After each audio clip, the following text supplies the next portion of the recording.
Gob's POV. Pagkagising ko ay sobrang sama ng aking pakiramdam. Pinilit kong bumangon at pumunta sa banyo para maligo. Pagkatapos kong maligo ay nangihina pa rin ako. Mabuti at Sabado ngayon, kaya oras ng aking pahinga. Nagpadala na lang ako ng mensahe kay Rosenda na dito na lang ako sa aking kwarto nakakain. Humiga ulit ako sa aking kama at ipinikit ang aking mga mata. Sa edad ko na to, kung may sakit ako'y naaalala kong aking mama at si Yaya.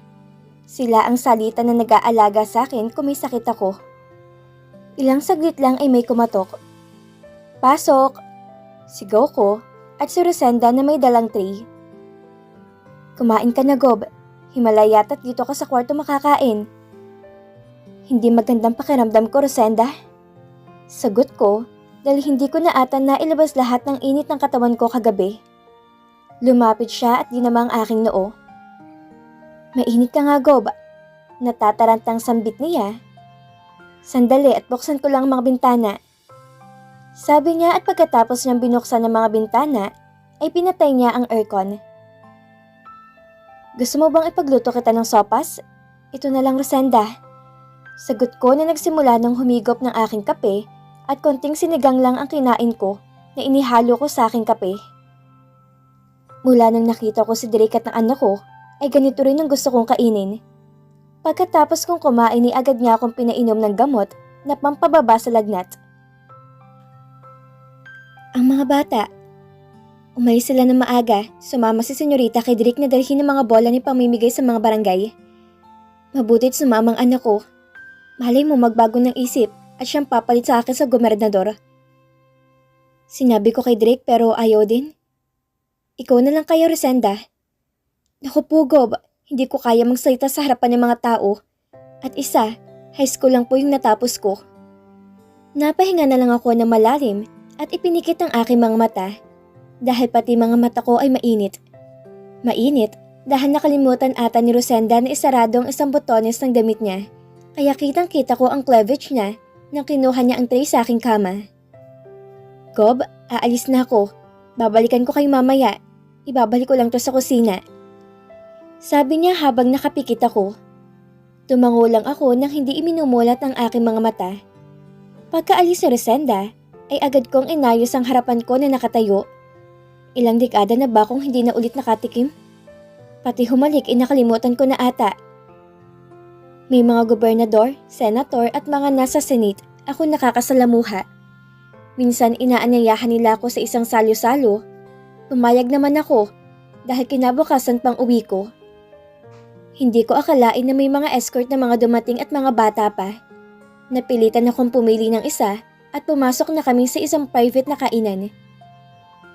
Masayang pag-uusapan namin lahat hanggang isa-isa na silang umalis kasamang kani-kanilang escort. Sir, tayo na. Bulong ng babae sa akin na sobrang lapit sa tenga ko kaya medyo nakiliti ako. Saan tayo pupunta? Nagtatakang tanong ko at napahagikik siya. Sir, kailan po ba kayo dito? Oo eh. Sir, we are giving a free happy ending po. Napatikhim ako. My daughter is already 9 years old at mula nung namatay ang mami niya, ay hindi na ako tumabi pa sa ibang babae. Tumayo na rin ako pero habang naglalakad na kami, na nakahawak siya sa braso ko ay napaisip ako. Are you clean? Mahinang tanong ko. Opo sir, manti-check up po kami lagi at hindi po kami nagpapagamit ng walang protection. Pero kung gusto po niyo na walang protection, pahayag po ako at kung magbunga hindi po niyo pababayaan ang baby ko. Sagot niya. May protection ang pinili ko dahil mahirap na. Pumasok kami sa isang kwarto at mabilis siyang naghubad ng kanyang mga damit. Nagpaalam siya maligo na muna. Kaya ako naman inalis ko ng aking kurbata. Pagkaalis ko ng aking kurbata, ay umilaw ang aking telepono. Ang aking anak ang tumatawag kaya agad kong sinagot. Dad, sabi ng bodyguard mo may kasama ka daw na babae? Wala anak. Katabi ko mga kasama ko na pumunta sa Senado kanina. Patingin nga. Napilitan akong lumabas at ipinakita na nasa hallway ako at nag-iisa. Okay then, uwi na kayo sa bahay. Mukhang tapos na kayo sa meeting nyo. Okay baby, uuwi na ako. Pinatay ko na ang tawag. Bumalik ako sa kwarto at nag-iwan na lang ng pera. Nagsinungaling na ako sa aking anak at ayaw ko pang madagdagan pang pagsisinungaling ko. Tiningnan ko ang aking mga bodyguard na nakayuko sila. Napailing na lang akong sumakay sa aking sasakyan. Mukhang ang loyalty ng aking mga bodyguard ay sa anak ko. Ilang saglit ay bumukas ang pintuan ng aking kwarto. Mabilis kong ipinikit ang aking mga mata dahil alam kong si Rosenda ito. Naramdaman ko na kinapa niyang aking noo at umupo sa aking higaan. Parang gusto kong yumakap sa kanya. Pero paano ba? Namuluktot na lang ako at tumalikod. Narinig ko na binuksan niya ang TV. Mahina lang to. Mukhang mananatili siya sa aking kwarto. Naramdaman ko na maayos na siyang nakaupo. Ang kanyang isang palad ay nasa balikat ko na magaan lang ang pagkakapatong. Binago kong aking posisyon. Humarap na ako sa kanya. Ang mukha ko ay nasa kanyang mga hita. Nang bahagya akong sumilip. Nakatuon ang kanyang mga mata sa kanyang pinapanood. Nakapikit ang aking mga mata at hindi ko na namalaya na nakatulog na pala ako. Nagising akong parang may katabi ako. Pagmulat ko ay si Rosenda na nakatulog na din. Inilapit ko ang aking katawan sa kanya at isinama ko siya sa ilalim ng aking kumot. Dahan-dahan kong ipinatong ang aking kamay sa kanyang tiyan hanggang sa nakadantay na rin ang isa kong hita sa kanyang hita.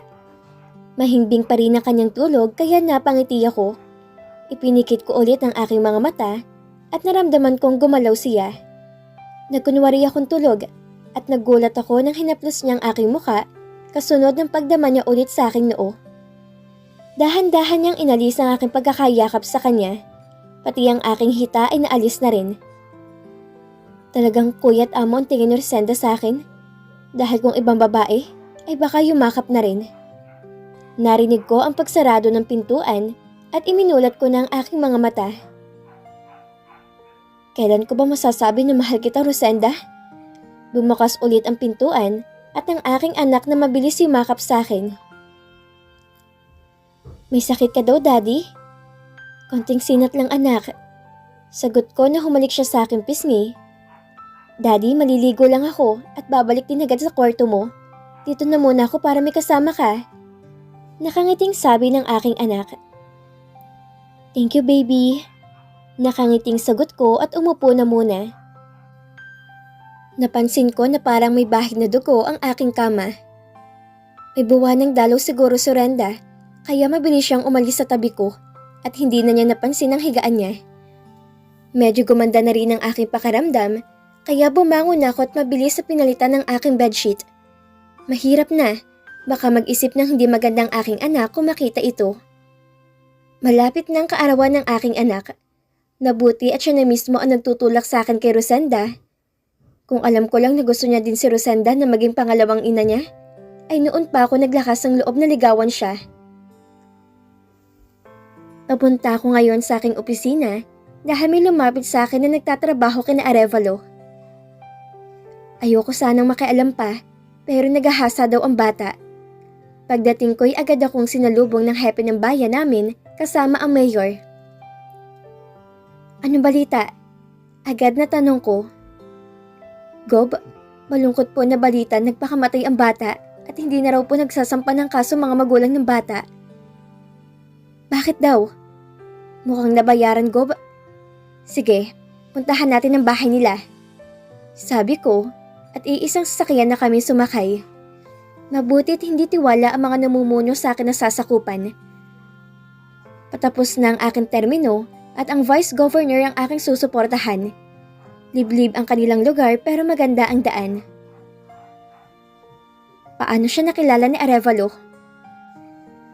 Ayon po sa nakalap naming impormasyon, ay ang bata't ang ina nito nagdadala ng mga preskong gulay at native na mga manok sa bahay ng mga Santiago Gob.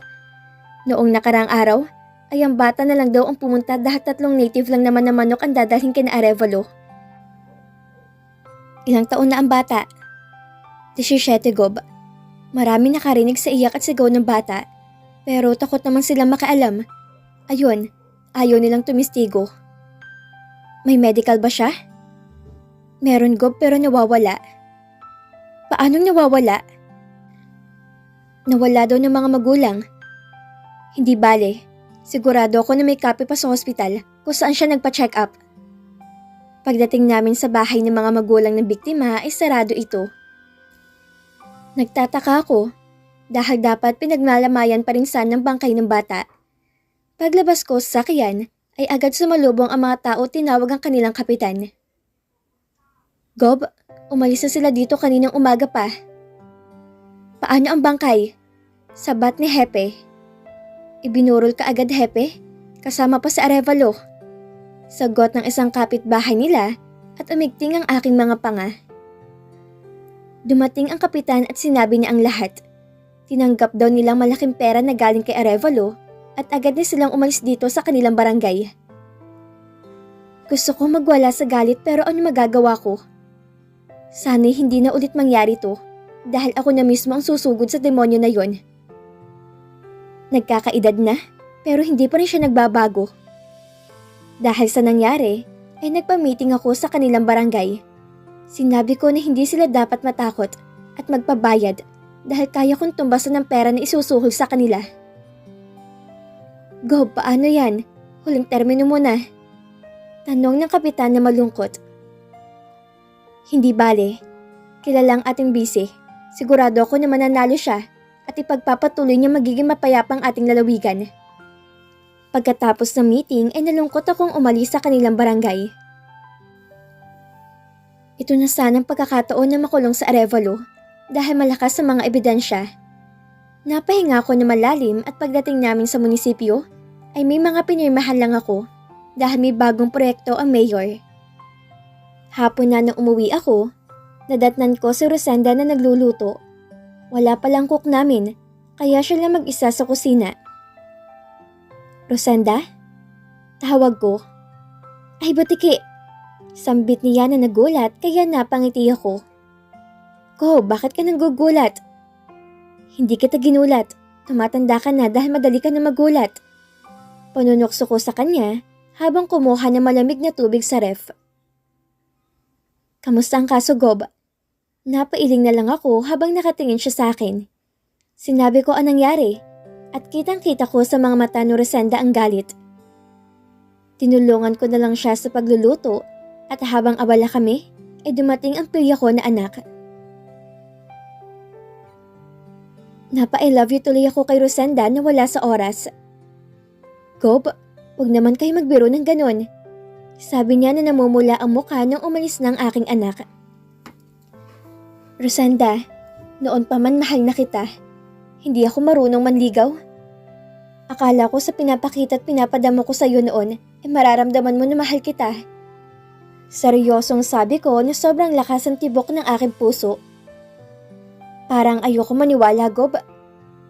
Dapat ka maniwala dahil tumanda na ako at hindi na muli nag-asawa pa dahil mahal pa rin kita. Mabilis sa sagot ko. Para natigilan siya sa aking sinabi. Bakit kasi bigla ka nilang umalis noon? Itatanan na sana kita. Pumayag ka man o hindi itatanan kita.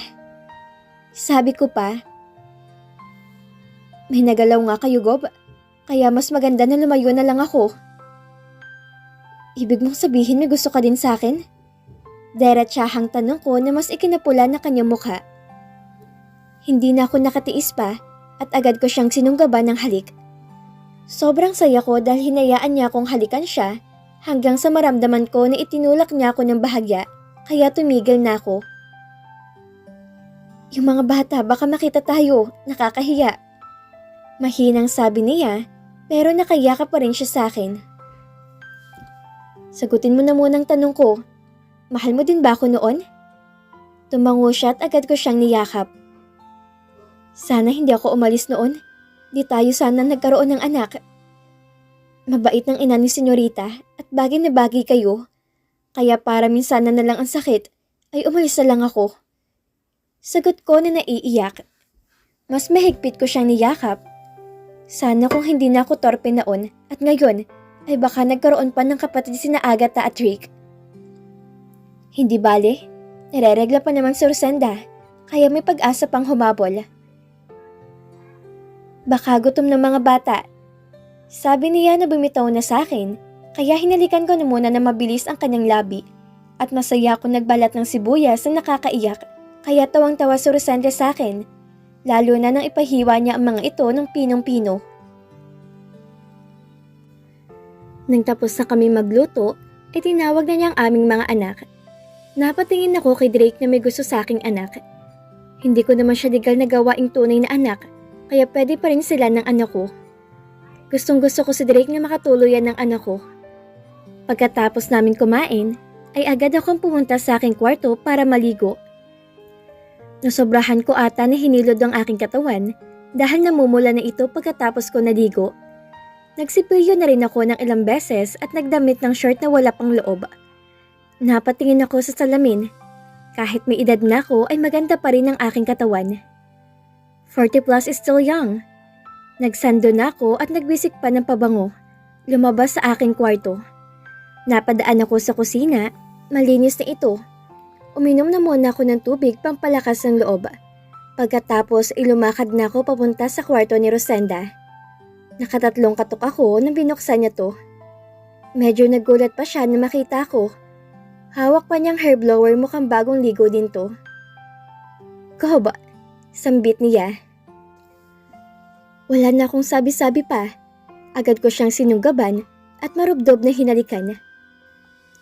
Parang hayok na ako at kung saan-saan napunta ang aking halik.